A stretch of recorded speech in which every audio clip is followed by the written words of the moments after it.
Hi friends, welcome back to our channel. ముందుగా అందరికీ ఉగాది శుభాకాంక్షలు. మా ఇంట్లో ఉగాది పచ్చడి ఎలా చేసుకుంటామో ఇప్పుడు చూపించబోతున్నాను. దానికంటే ముందు కావాల్సిన పదార్థాలు: బెల్లం, చింతపండు, కారం, ఉప్పు, వేప పువ్వు, మామిడి తురుము. ముందుగా నేను చింతపండు రసాన్ని అయితే తీసుకున్నాను ఇక్కడ. దాని తర్వాతకి ఒక్కొక్కటిగా యాడ్ చేసుకుంటూ ఉండాలి. షడ్రుచుల సమ్మేళనమే ఈ ఉగాది పచ్చడి. మన జీవితంలో కూడా కష్టం, సుఖం, బాధ, సంతోషాలు ఇవన్నీ కూడి ఉంటుంది.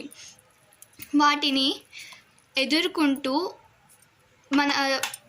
ఎదుర్కొంటూ మన జీవితంలో ముందుకు సాగాలి అని ఈ ఉగాది పచ్చడి నేర్పిస్తుంది.